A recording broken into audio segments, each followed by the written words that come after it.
Thanks for joining us for another episode of Marking the Times. Appreciate you all so much coming and viewing these videos every week and telling other people about them and kind of reposting them, whatever you want to do to kind of get the message out. We appreciate the questions that you all send in, and I want to answer one of those today. It's a question about Egypt. We hear about Egypt a lot really today in relationship to the nation of Israel over there in the Middle East. There's an old saying that you can never have peace in the Middle East without Syria, but you can never have war in the Middle East without Egypt.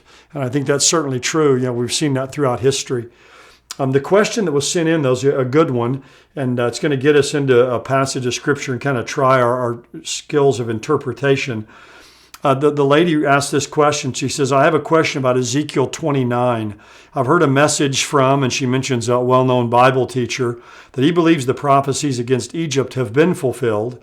A different person I heard on the topic, she mentions his name, believes it's still future. I've come to appreciate the Bible's literal fulfillment, and therefore I struggle with the 40 years of desolation in Egypt. I think that would be a rather obvious, notable event in world history, but I don't think so. If not, is it a future prophecy? And let me just mention a little bit and put this passage in its setting here. In all of the major prophets, or in three of the major prophets, Isaiah, Jeremiah, and Ezekiel, you have a section where they deal with the nations surrounding Israel. In Isaiah, it's chapters 13 to 23. In the book of Jeremiah, it's chapters 46 to 52. And here in Ezekiel, it's chapters 25 to 32.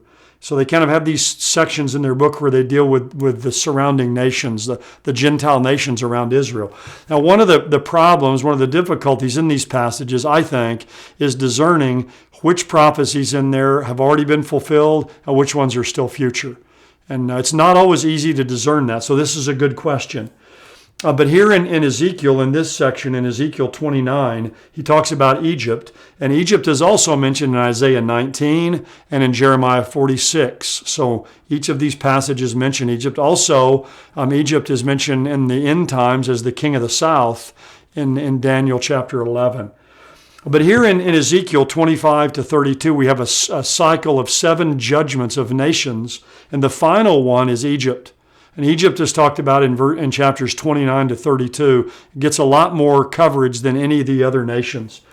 But it starts out in Ezekiel 29, verse 1. It says, in the 10th year, in the 10th month, on the 12th of the month, the word of the Lord came to me, saying, Son of man, set your face against Pharaoh, king of Egypt, and prophesy against him and against all Egypt. Now we know from the time of this that the king of Egypt, the Pharaoh, was a man named Hophra. And it goes on to talk about what's going to happen to Egypt. And he says down at the end of verse 9, because you have said the Nile is mine, and I have made it, therefore, behold, I am against you and against your rivers, and I will make the land of Egypt an utter waste and desolation. From Migdol to Syene, even to the border of Ethiopia. So it's basically saying from the north down to the south. A man's foot will not pass through it, and the foot of a beast will not pass through it, and it will not be inhabited for 40 years.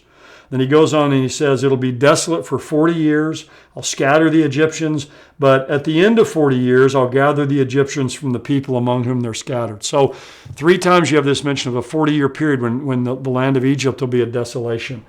Now, I take this to be something that's already been fulfilled. That bothers some people because they say, well, we don't know of a time historically when Egypt was desolate for 40 years. Well, we don't know everything about ancient history. Not every period of time is recorded. We do know that Nebuchadnezzar came and defeated the Egyptians in 568, 567 BC. And I think that's probably when this was fulfilled, because after this prophecy, he then goes on to talk about some near events in the reign of King Nebuchadnezzar.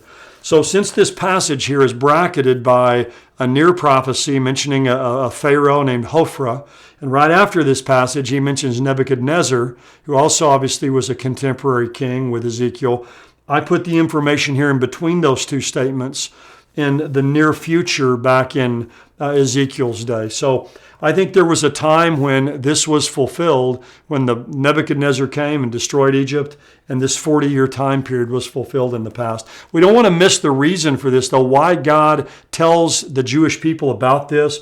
Down in verse 15, he says, Egypt will be the lowest of the kingdoms. It will never again lift itself up above the nations, and I shall make them so small that they will not rule the nations. It's fascinating. Egypt, after the Persians came to power, after the Babylonians passed off the scene, has never been a great international power since that time. So that prophecy of God has been fulfilled and is still fulfilled today. And then he says in verse 16, it will never again be the confidence of the house of Israel, bringing to mind the iniquity of their having turned to Egypt. Then they will know I'm the Lord their God.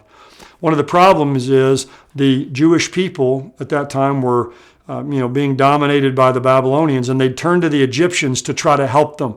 And the Lord is saying, you're never going to turn to the Egyptians again because they're never going to be a great power. And so it was really a lesson to them not to be dependent on anyone other than Yahweh, because the arm of the flesh would always fail them every time. And that's a good lesson for us as well, not to turn to other things and be dependent on ourselves or our resources or our own sufficiency, but to be dependent on the Lord to meet our needs. Well, I hope that helps in answering that question. Maybe we'll answer some more questions next time, or we'll see kind of some things that are happening in our world today that fit in with Bible prophecy. But thank you again for joining us for another episode. God bless you. I hope you have a good week.